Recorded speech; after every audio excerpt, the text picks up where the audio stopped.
السلام عليكم ورحمة الله وبركاته. أصحابتك وحنا جنال كمركز السود وهذا أدي هذا ومهتنتهين مانتا وثلاثة وأنا تضبط بشا تضبط جولاي سنة كلا بدو كن إيو لحية لباتنك مقال كانوا حرباينا ندخل وذاقه مدحوين ترام أو شلي برتي سترو سوشيالكا كشير جريي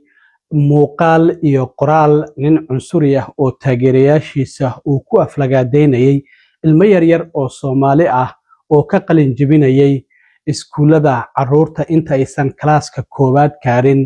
lagu sii tababaro ama wax lagu baro isla markaana caruurtaasi ay xijaabnaayeen amaba iyagoo gabdho u badnaa intooda badan madaxoodana uu u dadnaa xijaabna ay wateen haddaba madaxweyne Trump ayaa sheergareeyay arrintaasi oo dad fara badan aad uga careysiisay waan idinla wadaagayaa dhinaca kalena madaxweyne Trump waxa uu gaaray magaalada Ankara ee wadanka Turkiga halkaasi oo maalinta bariyaha uu ka furmayo shirka isbahaysiga NATO madaxweyne Trump waxa soo dhaweeyay madaxweynaha wadanka Turkiga Rajab Tayyip Erdogan markii ay wada kulmeen kadibna Trump waxa uu yiri isbahaysiga NATO markii aan dhahayay dagaalka Iran nagu taageera waan tijaabinaynay waxa uu magacaabay qaar kamid ah wadamadii diiday inay Mareykanka dagaalka ay kala qayb galaan warbixinadaasi ayaan idila socodsiinaya balse marka hore soo dhawaada madaxweyne Trump waxaan ogeyn muddooyinkii ugu dambeeyay dadka Soomaalida ah inuu si aad ah u weerarayay iyo waliba dalkeena Soomaaliya oo dhahayay dadkan maskaxdoodu waa ay hooseysaa isla markaana waa musuqmaasuq oo kaliya ay yaqaanaan sida wax loo xado wadankooda nabadi kama jirto qas iyo qalalaas oo kaliya ayaa laga yaqaan arrimahaas oo idil waan ku ogeyn laakiin shalay waxa si aad ah loola yaabay markii bartiisa True Socialka uu ku soo sheergareeyay qoraal iyo waliba muuqaal isla socda oo mid kamid ah taageerayaashiisa uu soo galiyay waa iskuul public ah oo dawladda ay leedahay oo ku yaala magaalada St Paul ee caasimadda gobolka Minnesota ardaydan yaryarka ah oo idin muuqato oo Soomaalida ayaa waxa ay ka qalin jibinayeen iskuulada la yiraahdo kindergarten caruurta ayaa waxa loogu diyaariyaa ka hor inta aysan galaaska koobaad bilaabin marka waxa tiraahdaa waa caruur da'doodu 4 5 ilaa 6 u dhaxayso ayaa marka way qalin jibinayeen oo galaaska koobaad ayay u gudbayaan waxa loo xirayay qalin jibintoodii ayay ahayd halkaasi ayay marka waxay ku soo libisteen dhar calanka Soomaaliya u eg gabdhuhuna xijaab koofi ayay wateen marka waa ay heesayeen waa arday ilmo yar oo aad u faraxsan oo sabiyaal ah ayaa marka ninkaasi uu soo qiray marka ninku wuxuu yiri iskuulkan public ah oo ku yaala magaalada St Paul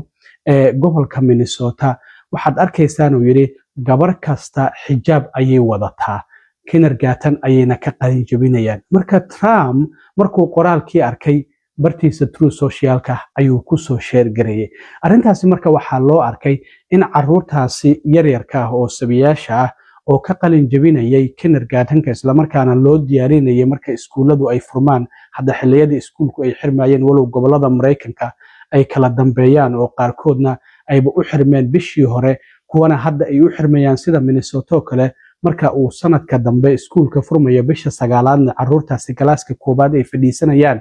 in ayba laga soo horjeedo caruurtaasi xijaaban oo diinta islaamka ay ka muuqato marka madaxweynihii dhan Mareykanka xitaa uu ka xishoon waayay ilmihii yaryarka oo sabiyaasha ahaa oo iskuulkaasi ka qalin jabinayay isla markaana caruur loo diyaarinayo in galaaska koobaad ay fariistaan sanadka dambe marka iskuuladu ay dib u furmaan marka waxa uu doonayay in caruurtaasi timaha ay u qaawanaadaan surwaal ay wataan funaanad yar ay wataan wadankan waxa ka jirta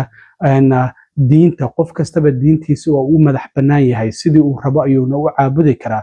caruurta iskuulada xijaab ay ku tagi karaan madaxooda waa ay dadan karaan wax lagu qasbaya ma jirto ilma lagu qasbi karo ma jirto inay madaxooda qaawiyaan ama surwaal soo xirtaan ama funaanad ay soo xirtaan marka arrintaasi waxay noqotay arrin la yaab leh oo ah in madaxweynihii Mareykanka ilmo yaryar oo sabiyaal ah oo diintooda islaamka haysto in uu nin cunsuri ah oo taageerayaashiisa qoraal uu soo qoray oo boggiisa True Socialka uu ku soo sheergareeyo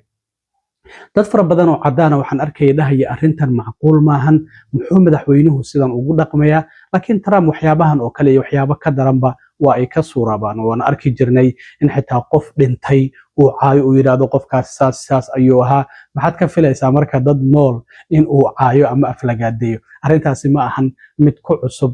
indhaha iyo weliba dhagaha dadka Mareykanka iyo kuwa caalamkaba madaxweyne Trump arrintaasi waa lagu yaqiin laakiin waxa ay noqotay arrin la yaab leh oo dadku ay si weyn ula yaabaan ilmo yar yar oo xafladooda qalin jebinta jooga oo aad u faraxsan oo si qurux badan u libisan diintooda islaamka ka muuqato in la yiraahdo fiiriya gabdhaha dhammaantood xijaab ayay wataan waxayna ka qalin jebinayaan kindergarten marka meeshaas waxa ka muuqanayso arrintii ahayd ma doonayaan inay nagu dhaxmilmaan ma doonayaan inay dhaqankeena qaataan waxyaabihii oo xildhibaanka laga soo doorto Minnesota 2 toddobaad ka hor uu sheegayay uu dhahaya dadka aan doonayn inay nagu milmaan wadankoodii ay ka yimaadeen asal ahaan dib ha ugu laabtaan arrintii macnaha in ilaa iyo madaxweynaha ay gaarsiisan tahay oo la isku raacsan yahay ayaa goobta ka muuqanaysa marka la eego sida madaxweynaha uu qoraalkaasi ninkaasi cunsuriga ah oo taageerayaashiisa uu soo sheergareeyay madaxweynuhuna uu mar kale uu arrintaasi sii sheergareeyo oo bartiisa isaga qaas ku ah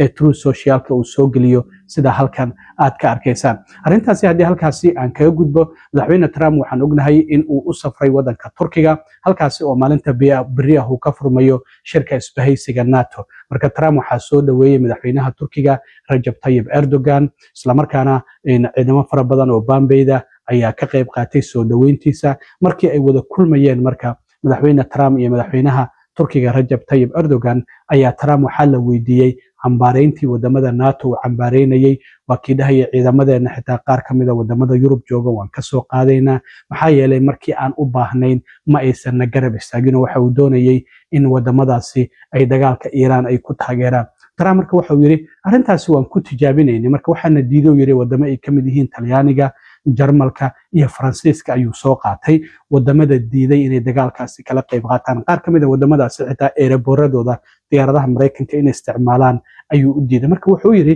maxaan balaayiin dollar aan ugu qasaarinaynaa dad aan doonayn marka aan u baahanahay inayna garab istaagaan iyagana markay ay u baahnaayeen waan garab istaagnay marka Trump wali arrintii ayuu go'aanaya oo waxa uu leeyahay NATO maxaan lacag fara badan ugu bixinaynaa maxay ciidamadeenu u joogaan wadamada Yurub oo saldhigyo waaweyn ay ugu leeyihiin maadaama ayna diideen inay gadna garab istaagaan xilligii aan u baahnayn inay garab istaagaan maxaa yeelay wadamada isbahaysiga NATO waxay yiraahdeen Trump dagaalkan adiga iyo Israa'iil ayaa bilaabay adinka ayuu idinku kooban yahay marka dagaalkan adinka ayaa bilaabay soo gabagabaya Trumpna markii dambe waa kii ku qasbanaaday in xitaa Israa'iil oo dagaalka la gashay oo iyadoo aan ogeyn uu heshiis isfaham la galo bishii hore wadanka Iiraan oo la kala saxiixday walow heshiiskaasi dhowr jeer hadda lagu xadgudbay wada hadaladuna ay wali sii socdaan bal waa kan madaxweyne Trump oo la fadhiya madaxweynaha Turkiga Recep Tayyip Erdogan isla markaana dhahaya isbahaysiga NATO waan tijaabinayay markii aan dhahayay ciidamo nasiya oo dagaalka nala gala laakiin tijaabo ma aysan ka ahayn oo Trump daacad ayay ka ahayd oo Iiraan sidii uu u maleynayay ma aysan ku noqon waa ay ka xoog badnaatay markaas kadib markii NATO ay diideen inay dagaalka la galaan waxa uu doortay in uu heshiis la galo Iiraan taasoo waliba heshiiskan faa'iido weyn ay Iiraan ugu jirto marka dhinacyo fara badan laga eego lacagaha loo fasaxayo marinkii Hormuz oo ay maamulayaan cunaqabataynadii oo laga qaadayo shidaalkoodii oo ay dhoofsan karaan gantaaladoodii oo loo daayay walow nuclearka hadda wada hadal oo kaliya uu ka socdo bal Trump oo markii uu la fadhiyay madaxweynaha Turkiga Recep Tayyip Erdogan arrintaasi ka hadlayayna waxa uu yiri In a way, I was testing people. I was testing to see whether or not they'd be there because I've long said that we helped them, but I'm not sure that they'd be there for us. And Italy turned us down, and Germany turned us down, and France turned us down. And it's okay. But, you know, why are we spending hundreds of billions of dollars and they're not there for us? We've always been there for them. أدي هذا ومحسنتين أصحابتين تان مركلا كل مدونه وصاحبكن علم وارو إذن للسدائيو نبت قليل